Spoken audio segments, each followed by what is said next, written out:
Hello, I'm Anthony Valeri, fixed income strategist in LPL Financial Research. Here today to talk municipal bonds with Zane Brown, fixed income strategist at Lord Abbett Investment Management. Zane, thanks for taking the time to speak with us today. Great to be here, especially with a like-minded bond professional. That's right. And more than that, one whose views we share in common. We do have some similar views, and here on the municipal bond market, an area that unfortunately took its licks during the recent sell-off.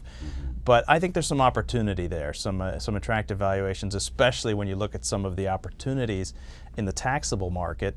Really, the market not taking into account those attractive after-tax yields as of yet. We've seen a little bounce back following the sell-off, but really still an opportunity in that market I see going forward, especially now that the broader bond market is somewhat stabilized, has a pretty fair view of what the Fed might do. I think those valuations improve here as we go forward. What are your thoughts, Zane? Well, I'd agree. I mean, the sell-off was very aggressive, and we've seen this in the past when you have a market that's not dominated by investment professionals that really aren't emotionally involved. It's really a lot of individual investors who are very emotionally involved, and when they see headlines of Detroit or Barron's articles on Puerto Rico, that hits too close to home, and I think that concerns them. And the selling in the market lasted a little bit longer and was more aggressive than what we would have thought. And as a result, as you characterize it, I think there may be some pretty interesting opportunities in there today. Right. No, and if you compare this to what we called in LPL research the Whitney flu, and it was even a little bit worse than that, which was somewhat surprising. And the outflows that came out of that market and the liquid market certainly played into that too much. But I think this market's even discounting the fact that this year, munis are the only investment asset class that are exempt from the 3.8% surcharge on investment income. So that gives their yields an extra boost here.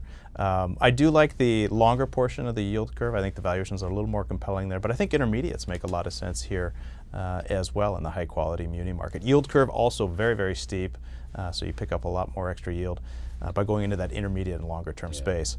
Well, certainly the longer term area, the 20-year area, is very compelling, but unfortunately a lot of individuals don't like to be out in that area.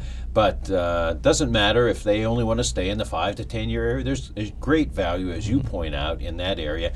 And we look at going down in credit quality a little bit, like the single A area.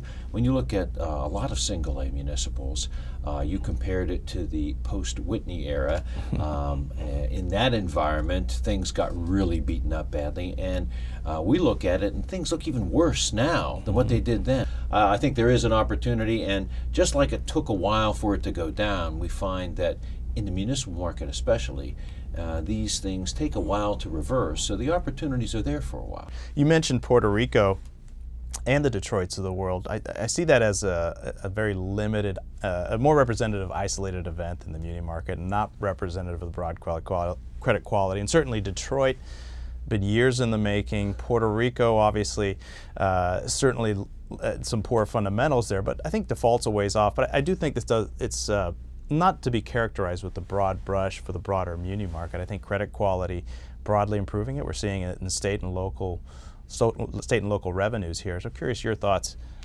on that type, on the credit quality situation. Absolutely. As you've pointed out in some of your research pieces, we have at least 13 consecutive quarters of improving tax revenues at the state and local level.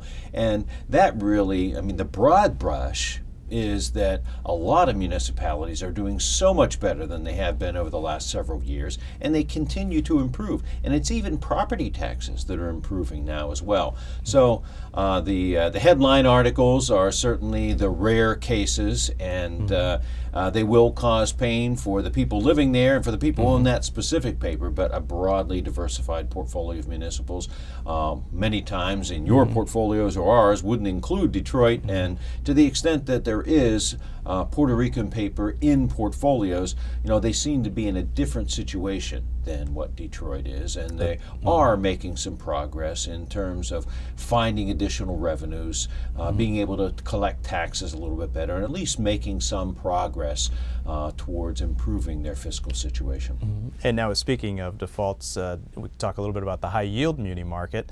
And, we're not seeing as many defaults. In fact, if you look at the number of issuers, it's actually down substantially year over year. I believe the 4th year in a row. So I think that high yield munis still offer value here, especially for income-seeking investors. That's also an attractive part of the muni market, and I think high-quality munis are probably a little more compelling at this point, but also think that those spreads are still attractive for investors. Well, I'm glad to hear you say that, because I know that you featured and really found value in higher quality municipals.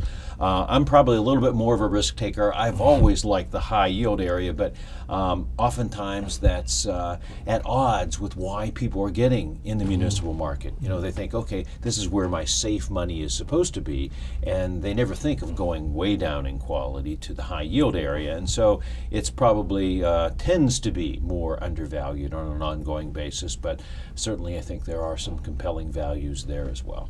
Absolutely. No, an attractive, if you look at the index, just a 3.5 percentage point advantage. I mean, a compelling alternative even to taxable high yield, which we also like, but also stands out. Yeah, great. Zane, thanks very much for your time today. Thank you.